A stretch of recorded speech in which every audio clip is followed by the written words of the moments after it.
السلام علیکم ورحمۃ اللہ وبرکاتہ۔ بسم اللہ الحمد للہ والصلاة والسلام علی رسول اللہ ومن تبعہ ووالاہ وبعد۔ محترم ناظرین و سامعین، اسلامی بھائیوں، دوستوں، عزیزوں، ماؤں اور بہنوں، ریاض الصالحین سیریز کے اس ویڈیو میں آپ سب کا خیر مقدم ہے۔ ریاض الصالحین سیریز میں گفتگو چل رہی ہے توبہ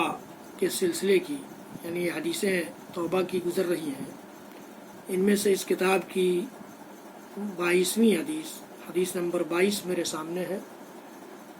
جو بڑی لمبی حدیث ہے، جس میں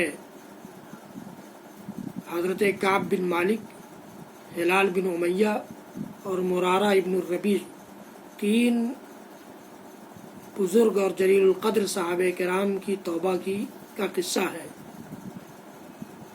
واقعہ یہ ہے، کعب بن مالک کی لٹھیا ٹکانے والے عبداللہ بن کعب بن مالک، جو کعب بن مالک کے بیٹے تھے، وہ روایت کرتے ہیں کہ کعب بن مالک کو میں نے یہ بیان کرتے ہوئے سنا ہے کہ میں اللہ کے نبی صلی اللہ علیہ وسلم کے ساتھ بدر کے علاوہ ساری لڑائیوں میں شریک رہا، سوائے اس کے کہ غزوہ تبوک میں پیچھے رہ گیا۔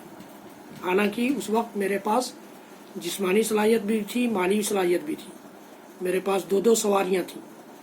اللہ کے نبی صلی اللہ علیہ وسلم نے سخت گرمی کے موسم میں اس کا ارادہ فرمایا اور مسلمانوں کے ساتھ نکل پڑے۔ میں نے سوچا کہ میرے پاس تیز سواری ہے، میں تو جا کر قافلے سے مل لوں گا، اللہ کے رسول صلی اللہ علیہ وسلم کے ساتھ ہو جاؤں گا، اور یہی سوچتے دن اور رات گزرتے گئے اور میں پیچھے رہ گیا، یہاں تک کہ قافلہ کے لوٹ آنے کا وقت آ گیا۔ قافلہ لوٹ بھی آیا، سارے لوگ جو لوگ پیچھے رہ گئے تھے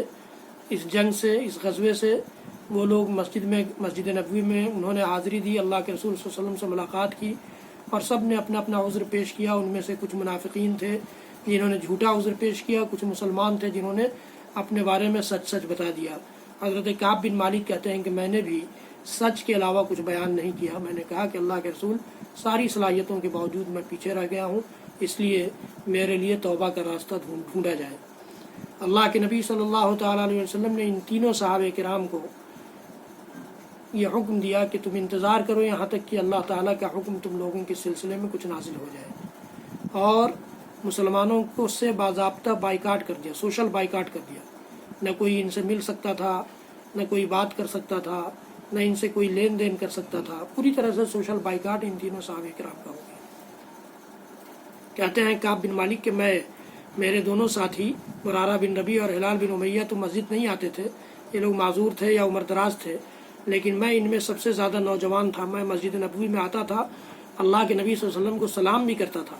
اور دیکھتا تھا آپ کی کہ ہونٹوں پر کہ آپ کے ہونٹ سلام کے جواب میں ہل رہے ہیں یا نہیں۔ اسی طرح سے نماز میں کھڑے ہوتے وقت بھی میں اپنی کنکھیوں سے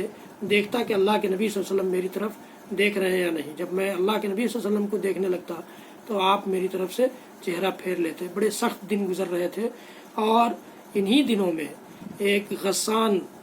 کے حاکم نے میرے پاس ایک اپنا قاصد بھیجا، جس نے یہ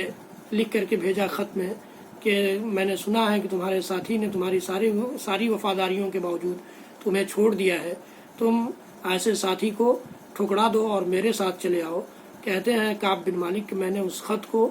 آگ میں جلا دیا، لیکن میں نے اس دن سوچا کہ آج یہ نوبت میرے ساتھ آ گئی ہے کہ میں اتنا برا ہو گیا ہوں کہ دوسرے لوگ، یعنی اسلام کے دشمن اور نبی اور رسول کے دشمن، میرے پاس خط بھیجنے لگے ہیں۔ بہرحال 40 دنوں کے گزرنے کے بعد اللہ کے نبی صلی اللہ علیہ وسلم نے یہ حکم دیا کہ تم لوگ اپنی بیویوں سے بھی الگ ہو جاؤ گے۔ صحابہ کرام نے، تینوں صحابہ نے پوچھا کہ بھائی بیویوں سے الگ ہونے کا کیا مطلب ہے؟ ہم ان کو طلاق دے دیں یا ان کو الگ کر دیں اپنے آپ سے؟ اللہ کے نبی صلی اللہ علیہ وسلم نے فرمایا کہ نہیں، طلاق نہیں دینا ہے، ان کو ان کے والدین کے پاس بھیج دینا ہے، ان کے میکے بھیج دینا ہے۔ حضرت ہلال بن امیہ کی اہلیہ نے اجازت لے لی اللہ کے رسول سے کہ یہ بہت عمر دراز ہیں اور ان کا کام خود سے پورا نہیں ہوتا، اس لیے مجھے ان کے ساتھ رہنے کی اجازت دی جائے۔ چنانچہ ان کو اجازت مل گئی،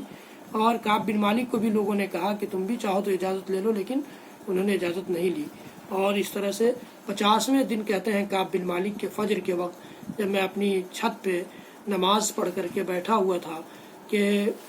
کسی آواز دینے والے کی آواز آئی کہ ابشر یا کعب تم خوشخبری قبول کر لو، اللہ تعالیٰ نے تمہاری توبہ قبول کر لی ہے۔ کعب بن مالک کہتے ہیں کہ میرے پاس اس دن اس کپڑے کے علاوہ کوئی کپڑا نہیں تھا جو میں نے پہن رکھا تھا، لیکن میں نے وہ کپڑا نکال کر اس خوشخبری دینے والے کے لیے رکھ لیا کہ اس سے بڑی خوشخبری میرے لیے کچھ نہیں ہو سکتی ہے۔ چنانچہ کعب بن مالک کہتے ہیں کہ میں عاریتاً اپنے پڑوس سے کپڑا لے کر کے اللہ کے نبی صلی اللہ علیہ وسلم کے پاس پہنچا تو سب سے پہلے طلحہ بن عبید اللہ رضی اللہ تعالیٰ عنہ نے دوڑتے ہوئے میرے پاس آئے اور مجھ سے مصافحہ کیا اور انہوں نے مبارکباد دی، اور اس کے بعد پھر اللہ کے نبی صلی اللہ علیہ وسلم کو میں نے سلام کیا، اور سلام کرنے کے بعد اللہ کے رسول صلی اللہ علیہ وسلم کا چہرہ چمک رہا تھا خوشی کے مارے، اور آپ نے فرمایا کہ کعب تمہیں اس دن کی بھلائی مبارک ہو، اس دن کی بھلائی کی خوشخبری تمہیں مبارک ہو جس دن تم اپنی ماں کے پیٹ سے جنے ہوئے بچے کی طرح سے صاف ستھرے ہو گئے ہو اور تمہاری توبہ قبول ہو گئی ہے۔ تو کعب بن مالک کہتے ہیں کہ میں نے پوچھا کہ اللہ کے رسول امن عندک یا رسول اللہ ام من عند اللہ، یہ خوشخبری اور یہ اعلان توبہ کی قبولیت کا آپ کی جانب سے ہے یا اللہ کی جانب سے؟ اللہ کے رسول صلی اللہ علیہ وسلم نے جواب دیا اپنے چہتے صحابی کا کہ نہیں، بل من عند اللہ عز وجل، یہ خوشخبری اللہ رب العالمین کی جانب سے ہے، اللہ عز وجل کی جانب سے ہے۔ تو یہ اللہ تعالیٰ نے اپنے مخلص بندوں کی توبہ کیسے قبول کی، کتنا بڑا جرم کیا تھا انہوں نے کہ وہ جنگ سے پیچھے رہ گئے تھے، نبی کے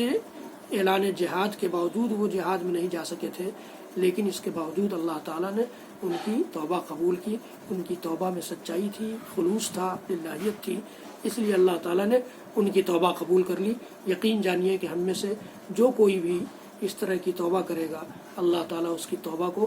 رد نہیں کرے گا، یہ اللہ رب العالمین کا وعدہ ہے۔ تو اللہ رب العالمین نے ان کے لیے جو آیت نازل فرمائی سورہ توبہ کی، وہ 117 سے لے کر 119 تک، جو علی الثلاثۃ الذین خلفوا سے